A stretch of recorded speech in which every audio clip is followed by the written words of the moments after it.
लेकिन इस बेटी के न्याय के लिए एक आवाज नहीं उठी और आज मेरी मजबूरी है कि उस बिटिया को भी सामने लाना पड़ेगा। बिटिया की न्याय की मांग को लेकर राजस्थान कामा भरतपुर पहुंचे राष्ट्रीय स्वर्ण परिषद के राष्ट्रीय अध्यक्ष पंकज धरैया गरीब बेटी का 8 महीने पहले गांव के ही 3 दबंगों ने किडनैप कर बलात्कार किया, परंतु आज भी दबंगों पर कार्रवाई नहीं हुई।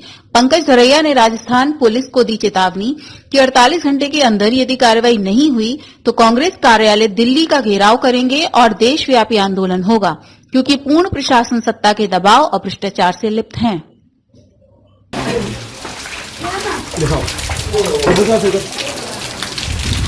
ये घर है बिटिया का, सामने से आओ।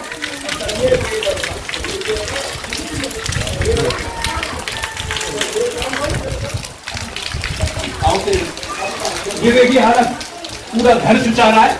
आओ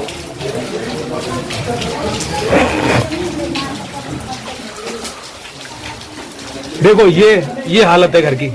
इधर एक बार दिखाओ, देखो ये हालत है। देखिए पानी, देखिए पानी घर में, घर की स्थिति देखिए। इसलिए न्याय नहीं मिल पा रहा ना। देखिए बैठने तक की भी स्थिति खराब है मेरे साथियों। देखिए ये पूरा घर डर रहा है इस बच्चे के कारण, क्योंकि अकेला लड़का है। मतलब प्रियंका जी, आपका शासन इतना कमजोर हो गया कि लोगों को अब इस चीज से डरने की आवश्यकता है कि उनकी बेटियों के बलात्कार होंगे, उनको बताया जाएगा कि आपके बच्चे को मार देंगे। ये देखना हमें बाकी था, इसी के लिए हम राजस्थान आए हुए थे। और ये चीज मोदी जी तक को उठानी चाहिए। मोदी जी इस चीज को देखिए, योगी जी इस चीज को देखिए। इस देश में हो क्या रहा है, राजस्थान में हो क्या रहा है, जहां संस्कृति और सम्मान की पराकाष्ठाएं ऊंची जाती हैं, वहां पे एक बेटी 8 महीने से न्याय के लिए तड़प रही है। देखिए इस घर की हालत, मैं दिखाता हूं। इस घर की हालत देखिए आप, देखिए इस परिवार को आपके सहयोग की आवश्यकता है। मैं उम्मीद करता हूं मेरे भाइयों, इस परिवार को सहयोग मिलेगा। बाबा, हाँ जी, आपको कष्ट होता है, आपको कौन लोग डरा रहे हैं बाबा? यही डरावे साहब, जो जिनके बच्चे हैं। क्या बोलते हैं बाबा? एक जनाब साहब यूं और कह रहे, बुढ़े तेरे खोटा सब रहो, तू ही करवा रहो जो कुछ करवा रहो है, और तो देख ले, तेरे छोरा देख ले, तेरे नातिया देख ले। देखिए ये बूढ़ी अम्मा है, क्या करें हम? क्या आप लोग ऐसे ही तमाशा देखेंगे? क्या आप अपनी बेटियों के साथ ऐसे ही अन्याय सहेंगे? भाई अब नहीं, अब आपको खड़ा होना होगा। और प्रियंका गांधी को भी देखना पड़ेगा। यह तेरी बेटी है प्रियंका, प्रियंका गांधी, ये तुम्हारी बेटी है। शर्म करो, वरना हम आ रहे हैं दिल्ली और तुम्हारे घर का घेराव जो करेंगे ना, तुम्हारे मुंह का कालिक पोतने का काम भी हम ही करेंगे। देखें ना प्रियंका गांधी जी, दिलीप मारन से ज्यादा बात करने का मूड ही नहीं है। सर कार्य कीजिएगा भाइयों। कभी हाथ जोड़ के आपसे निवेदन नहीं किया, लेकिन हाथ जोड़ के आज आपसे मैं इस वीडियो के माध्यम से सहयोग मांग रहा हूं। आज मैं राजस्थान में आया हूं, जहां पे अंधेरा है, जहां बारिश पड़ रही है, और उस बेटी का पिता है जो आज 8 महीने से अपनी बेटी के न्याय के लिए भटक रहा है। यह उस बेटी के पिता हैं। राजस्थान के कामा तहसील में 8 महीने पहले एक 15 वर्ष की नाबालिग बेटी के साथ, ब्राह्मण बेटी के साथ गैंगरेप किया गया। 3 युवकों के द्वारा गैंगरेप किया गया, परंतु न प्रशासन चेता, न ही सरकार चेती, न प्रियंका गांधी जी चेती, न जतिन प्रसाद जी चेते, न कोई ब्राह्मण नेता चेता, न इस समाज के रखवाले राष्ट्रवादी नेता चेते। सभी से केवल एक निवेदन करना चाहूंगा साथियों, इस वीडियो को इतना शेयर कीजिएगा कि भारत सरकार के हर मंत्री, हर बच्चे तक यह खबर जाए। बता देता हूं, घटना 8 महीने पहले की, कामा तहसील की, कौन सा गांव है? बादीपुर गांव की यह घटना है, जहां पे रात को इनकी बेटी को 3 गुंडों के द्वारा उठाया गया। और उसके साथ गैंग रेप किया गया। जिह्वा लड़खड़ा रही है मेरी बात करने में, क्योंकि एक नाबालिग बेटी के साथ यह हुआ है। जब सुबह पता पड़ा तो बेटी और पिता पुलिस प्रशासन के पास गए। उसके बाद आपके सामने सारी प्रतियां प्रस्तुत हैं, धरने से लेकर सीईओ से लेकर एसपी से लेकर एसडीएम से लेकर महानिरीक्षक से लेकर आईजी से लेकर डीजी से लेकर यहां पर सीएम तक के लिए पत्र भेजा गया मेरे साथियों। माननीय मुख्यमंत्री तक पत्र भेजा गया, लेकिन इस बेटी के न्याय के लिए एक आवाज नहीं उठी। और तीनों अपराधी यहाँ खुलेआम इस गांव में घूम रहे हैं। इस गरीब पिता की स्थिति देखिए, पानी चुचा रहा है, घर से पानी चुचा रहा है मेरे साथियों। इस गरीब की बच्ची को इतना सताया गया, और आपसे उम्मीद करता हूं कि इस बिटिया को न्याय मिलेगा। और इस बिटिया को न्याय दिलाने का काम मेरे भाइयों केवल आप कर सकते हो। और आज मेरी मजबूरी है कि उस बिटिया को भी सामने लाना पड़ेगा। और यहाँ पे अंधेरे में इस कैमरे को एक बार घुमा दो, घर की स्थिति क्या है दिखा दो। ऐसे में यह व्यक्ति रहता है और आज इसकी बिटिया 8 महीने से न्याय के लिए भटक रही है मेरे साथियों। खड़े होकर उज्जवल दिखा दो इनको। आप क्यों धर्म का ढिंढोरा पीटते हो उस देश में?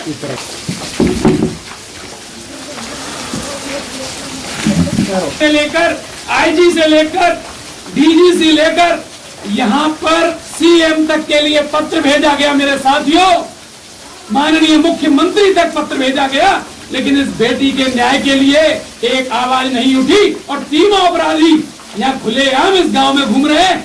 इस गरीब पिता की स्थिति देखिए, पानी चुचा रहा है, घर से पानी चुचा रहा है मेरे साथियों। इस गरीब की बच्ची को इतना सताया गया, और आपसे उम्मीद करता हूं कि इस बिटिया को न्याय मिलेगा। और इस बिटिया को न्याय दिलाने का काम मेरे भाइयों केवल आप कर सकते हो। और आज मेरी मजबूरी है कि उस बिटिया को भी सामने लाना पड़ेगा। और यहाँ पे अंधेरे में इस कैमरे को एक बार घुमा दो, घर की स्थिति क्या है दिखा दो। ऐसे में यह व्यक्ति रहता है और आज इसकी बिटिया 8 महीने से न्याय के लिए भटक रही है मेरे साथियों। खड़े होकर उज्जवल दिखा दो इनको। आप क्यों धर्म का ढिंढोरा पीटते हो उस देश में?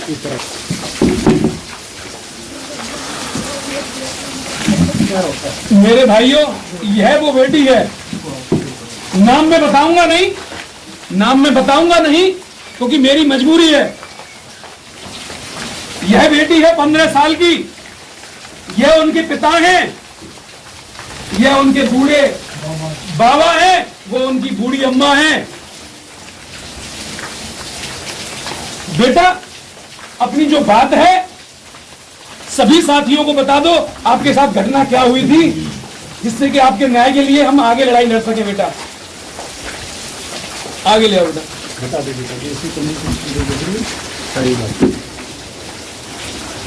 क्या हुआ था बेटा, बताओ घटना। 26 अप्रैल की बात थी। मैं अपनी बहनों के साथ बरामदे में सो रही थी। फिर 3 लड़कों ने मेरे साथ गलत किया, मुझे उठाया, मुझे बेहोश किया, शराब भी पिलाई, मेरे साथ गलत किया और मेरे कपड़े फाड़े। मेरे साथ बहुत गलत किया। मेरे पापा ने मुझे कपड़े भी पहनाए, फिर मुझे थाने में ले गए। रपट लिखवाने के बाद फिर 8 महीने पीछे कुछ भी नहीं हुआ। पिताजी की तरफ वीडियो करिए। आप बताइए फिर क्या हुआ। मैंने सर रिपोर्ट लिखवाई 26 अप्रैल को। रिपोर्ट लिखवाने के बाद कहा था कि आपके मैटर पर कार्रवाई हो रही है। फिर उसके बाद में डीएसपी ऑफिस में वहाँ चली गई फाइल तफ्तीश के लिए। फिर डीएसपी ऑफिस में 6 महीने तक भटकता रहा, 7 महीने तक भटकता रहा। मुझे वहाँ से कोई राहत नहीं मिली। फिर मैं आगे एसपी के यहाँ गया, एडिशनल एसपी के यहाँ गया, दरख्वास्त लगाई, आईजी के यहाँ गया। फिर मैंने मेल कराई, सीएम को मेल कराई, महानिरीक्षक को मेल कराई, लेकिन अभी तक कोई रेस्पॉन्स नहीं मिला। मुझे 8 महीने हो गए, अभी तक कोई न्याय की उम्मीद नहीं मिली। अभी भी दरिंदे मेरी बेटी के बलात्कारी। डीएसपी ऑफिस में 6 महीने तक भटकता रहा, 7 महीने तक भटकता रहा। मुझे वहाँ से कोई राहत नहीं मिली। फिर मैं आगे एसपी के यहाँ गया, एडिशनल एसपी के यहाँ गया, दरख्वास्त लगाई, आईजी के यहाँ गया। फिर मैंने मेल कराई, सीएम को मेल कराई, महानिरीक्षक को मेल कराई, लेकिन अभी तक कोई रेस्पॉन्स नहीं मिला। मुझे 8 महीने हो गए, अभी तक कोई न्याय की उम्मीद नहीं मिली। अभी भी दरिंदे मेरी बेटी के बलात्कारी अभी भी गांव में घूम रहे हैं। इधर उधर पत्थर मार के जाते हैं घरों पे मेरे पे। मेरे बेटा छोटा सा 1.5 साल का मासूम बच्चा था, एक दरिंदा आया, पत्थर मार के मेरी बेटी की तरफ भाग के गया। अगर बेटे को लग जाता तो मेरा मासूम बाल बाल बच्चा बिल्कुल ही खत्म हो जाता। ये स्थिति है रंगीले राजस्थान की। प्रियंका गांधी जी, आप हाथरस उत्तर प्रदेश में जा सकती हैं, लेकिन एक बेटी जो जीवित है इसके मरने का इंतजार कर रही है क्या? यहां तक आने के लिए आपके पैर टूट जाते हैं। आपका प्रशासन कर क्या रहा है? ये देखिए, इस घर में खाने की स्थिति खराब है, यहां रहने की स्थिति खराब है, और ये बिटिया 8 महीने से न्याय के लिए भटक रही है। आपकी मानवता मर चुकी है। अगर आप में थोड़ी सी भी शर्म बाकी हो तो कहीं किसी भी कुएं में जाके डूब के मर सकते हो, लेकिन हम बताए देते हैं यह ब्राह्मण बिटिया है और इसके न्याय के लिए पूरा सवर्ण समाज जहां तक जंग की जरूरत पड़ेगी हम वहां तक जंग जारी रखेंगे। अगर इसे राजस्थान से न्याय नहीं मिलता तो राहुल गांधी, सोनिया गांधी और प्रियंका गांधी, ध्यान रखिए, दिल्ली में आपके आवास का घेराव पंकज धवरैया करेगा। यह ध्यान रखिएगा। इस बिटिया को न्याय दिलाने का कार्य हम अंतिम सांस तक करेंगे। और मैं कहना चाहूंगा, ऐसी ही सरकारें चलानी है तो आप अपने घरों को चले जाइए, माफ कर दीजिए, हमें आपकी कोई आवश्यकता नहीं है। आप थोड़ा सा तरस खाइए, देखिए क्या स्थिति है बेटी की, इस परिवार की क्या स्थिति है। यह एक ब्राह्मण परिवार है, इसलिए आपके कोई राजनीति का कोई हिस्सा नहीं है, इसलिए आप नहीं आए। थोड़ा सा तरस खाइए। एक आसाराम बाबू, एक राम रहीम 164 के बयान के मुताबिक तुरंत जेल में भेज दिए जाते हैं, लेकिन एक बेटी 8 महीने से चिल्ला चिल्ला के बोल रही है कि मेरे साथ गैंगरेप हुआ है, गैंगरेप हुआ है, गैंगरेप हुआ है। बेटी तू घबराना मत, तेरे भाई अभी जीवित है, हम राजस्थान आए हैं और तेरे को न्याय दिलाएंगे बेटा, तू निश्चिंत रहना। और सभी साथियों से निवेदन करना चाहता हूं, यह परिवार बेहद गरीब है, आप लोगों को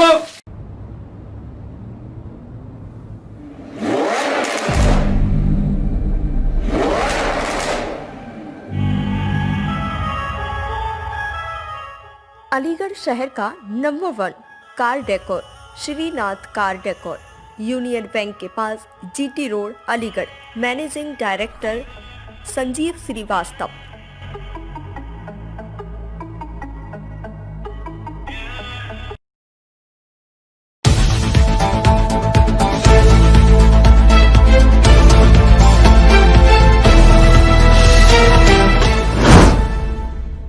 अलीगढ़ का number 1 battery service Hind battery service Prashant Kumar की अलीगढ़ की जानी मानी बैटरी सेवर प्रदत्त कंपनी बन चुकी है। ग्राहकों की प्राथमिकता की सहूलियत देखते हुए सदैव डिफेक्ट बैटरी को अपने काउंटर से ही रिप्लेस करते हैं। सभी तरह की कंपनियों की बैटरियों का एकमात्र विश्वसनीय multi brand showroom Hind battery service. क्या सच है क्या झूठ, अब होगा जो सच वही खबर। हमसे जुड़े रहने के लिए हमारे चैनल को सब्सक्राइब करना ना भूलें और देखते रहे HBN न्यूज।